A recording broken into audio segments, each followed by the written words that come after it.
The level of trust this organization has in its special teams unit became crystal clear in one single moment. And if you remember that game against the New York Jets on September 7th at MetLife Stadium, you already know exactly what I'm talking about. The Steelers were trailing 32-31 with just 1:12 left in the fourth quarter, 3rd and 11 at the Jets' 42-yard line. Most teams in that situation try to get closer. They call something safe, try to pick up 5 or 6 yards, make the field goal attempt more manageable. Not this team. Aaron Rodgers went deep to Calvin Austin, 3. Incomplete pass, no hesitation, no panic. Because everyone on that sideline already knew what was coming next. Chris Boswell walked out with absolute certainty and drilled a 60-yard field goal that turned out to be the game winner. And here's what makes this even more telling. After the game, Mike Tomlin made it clear this wasn't reckless, this was calculated confidence. He said Boswell always makes it from 60 in pregame. He said Boswell wants to bang from deep. Earlier in that same game, Boswell had already hit from 56 yards with 13:30 left in the second quarter. On that 4th and 6 from the Jets' 37, Tomlin admitted Boswell didn't even look at him. He just walked onto the field. That's the type of presence you build an operation around. Now let's talk numbers, because the production backed up that confidence. In 2025, Boswell went 9-for-11 from 50 yards or longer. That's elite territory. Overall, he finished 27-for-32 on field goals and 84.4% success rate on extra points. He was nearly flawless, converting 42 of 43 attempts. Yes, statistically, it was a slight step back from his dominant 2024 season when he led the NFL with 41 field goals and 158 points and earned Associated Press first-team All-Pro honors.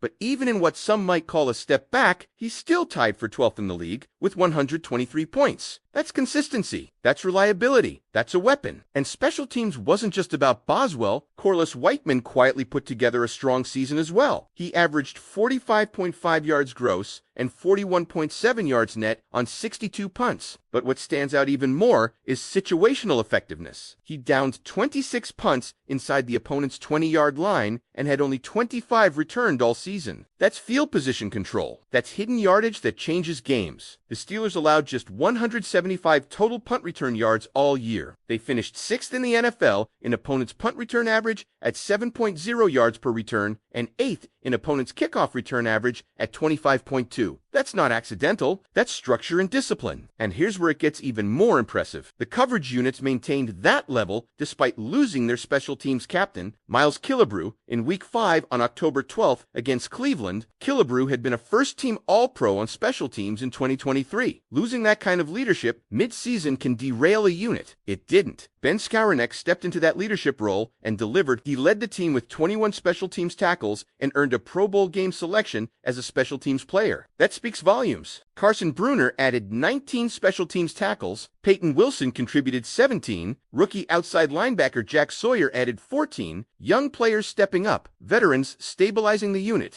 That's depth. That's culture. It wasn't perfect. The lowlight came in that 31-17 loss to Seattle on September 14th at Acrisure Stadium. Rookie running back Caleb Johnson failed to field a kickoff that bounced in the landing zone and rolled into the end zone. The Seahawks recovered for a touchdown and extended their lead to 24-14 with 12:46 left in the fourth quarter. That moment shifted momentum in a major way. Special teams can win you games, and it can hurt you too. But this unit responded throughout the season. They recovered 3 fumbles on special teams. The most spectacular came against New York in the first minute of the fourth quarter. Kenny Gainwell forced a fumble while covering a kickoff. Skowronek recovered at the New York 22-yard line. 2 plays later, touchdown. Steelers up 31-26. That's impact. That's direct scoring influence. When you step back and look at the full picture, this wasn't just a competent special teams group. This was a unit that consistently tilted field position, delivered in pressure moments, and maintained structure even after losing its captain. With a kicker who can confidently be sent out for 60-yard attempts without hesitation, with coverage units ranking among the top 10 in key return categories, and with emerging leaders stepping into bigger roles, this phase of the game became a genuine strength. So now the real question becomes this. With Boswell still producing, Whiteman controlling field position, and young contributors proving they can handle major responsibility, has special teams quietly become one of the most reliable foundations of this roster moving forward? What do you you think about the impact this unit had on the season. And when you really start breaking this down, you realize something important. This wasn't just about individual plays, it was about identity. Special teams set a tone for how this team handled pressure, momentum swings, and hidden yardage battles throughout the season. Think back again to that Jets game, a 60-yard attempt to win it. That's not just confidence in Chris Boswell, that's organizational belief. That's the coaching staff saying, we trust this phase of the game as much as any other. Not every franchise operates that way. Some treat special teams as an afterthought. The Steelers clearly did not. They were willing to live or die with their kicker from long distance because they understood exactly what they had.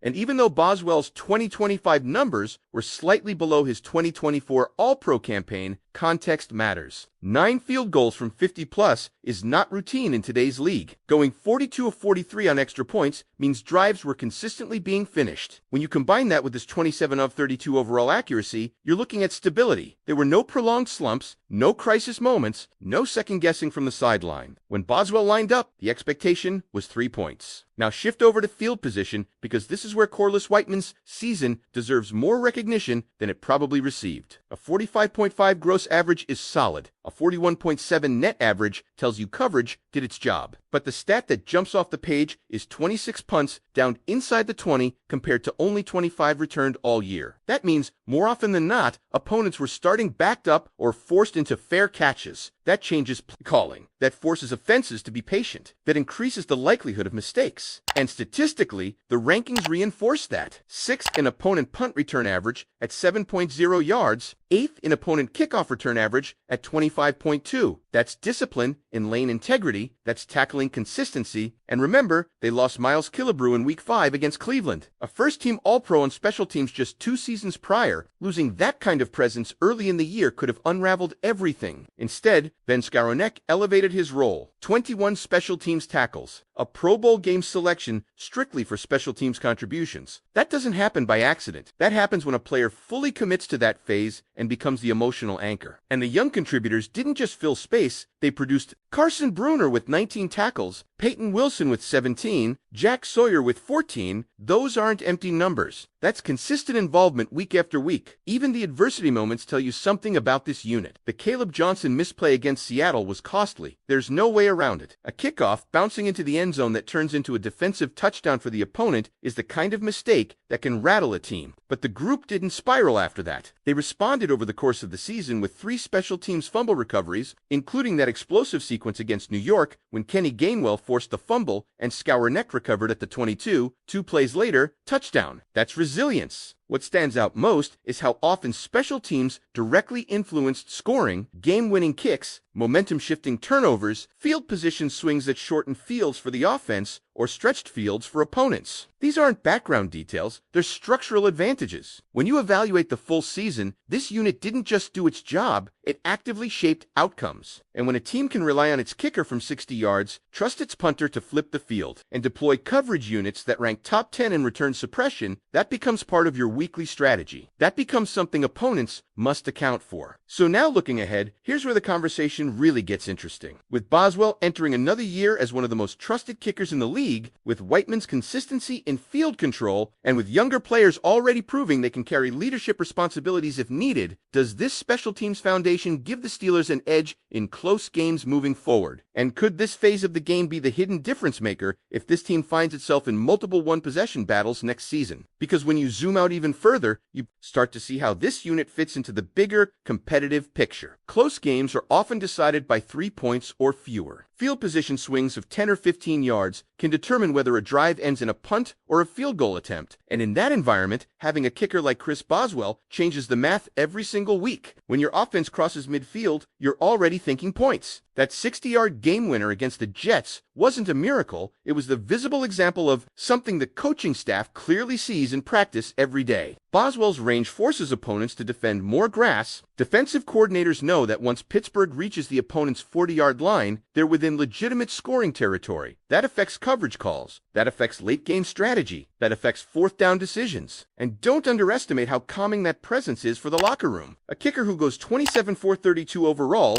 9 for -11 from 50+, and 42 of 43 on extra points creates psychological stability. Teammates trust that drives will be rewarded. Coaches trust that conservative decisions won't automatically be second-guessed. That kind of trust is hard to quantify, but it shows up in how games are managed. The same applies to Corliss Whiteman's work. A 45.5-yard gross average paired with a 7 net average tells you the coverage unit consistently closed space. 26 punts downed inside the 20 is not random. That's placement, hang time, and coverage synchronization. And when opponents only manage 7.0 yards per punt return on average, ranking 6th in the league, that's controlled aggression. That's discipline in the lanes, that's tackling in space. Even the kickoff coverage ranking 8th in opponent return average at 25, 2 yards reinforces that the fundamentals held up week after week. These aren't highlight numbers, but they're winning numbers. And again, all of this happened after losing Miles Killebrew in Week 5, losing a special teams captain who had earned first-team All-Pro honors in 2023, could have fractured communication and leadership. Instead, Ben Skowronek stepped forward with 21 special teams tackles and earned Pro Bowl games recognition. That tells you the culture inside that unit is strong enough to withstand injuries. The depth is equally important. Carson Bruner with 19 tackles, Peyton Wilson with 17, Jack Sawyer with 14, young players embracing special teams responsibilities instead of viewing them as secondary duties. That's how you sustain performance across a long season. Yes, there was the setback against Seattle when Caleb Johnson didn't field the kickoff that led to a Seahawks touchdown. But the way the group responded afterward matters just as much as the mistake itself. 3 special teams fumble recoveries across the season, including the explosive play created by Kenny Gainwell and recovered by Skowronek against New York, show that this unit didn't lose its edge. When you piece all of it together, the story becomes clear. Special teams wasn't just steady, it was impactful, it delivered points, it prevented points, it shifted momentum, it created short fields, it protected leads, and in a league where margins are razor thin, those contributions are often the hidden backbone of a season. So as you look ahead and think about how this roster is built, does this consistency in the kicking and coverage game give you more confidence in tight fourth-quarter situations? Do you believe this unit can continue to swing momentum in critical moments next season? And here's the part that really deserves attention: consistency over time. One big kick can define a highlight reel, but sustained execution across an entire season defines reliability. What we saw from this unit wasn't a flash, it was a pattern. Chris Boswell's season tells that story perfectly. Even in what was statistically a step back from his first-team All-Pro campaign in 2024, he remained one of the most dependable scorers in the league, tied for 12th in the NFL with 123 points. That's not a minor contribution, that's weekly production. 9 field goals from beyond 50 yards means long-distance attempts weren't desperation swings. They were legitimate weapons. And when you go 42 of 43 on extra points, you're eliminating the kind of small mistakes that swing momentum in tight games. Think about how many teams struggle with inconsistency at kicker. Missed extra points, short field goals pushed wide, confidence shaken. That never became a storyline here. Boswell's presence allowed the offense to operate knowing that crossing midfield carried real scoring value. That changes how drives are constructed. It changes late half-clock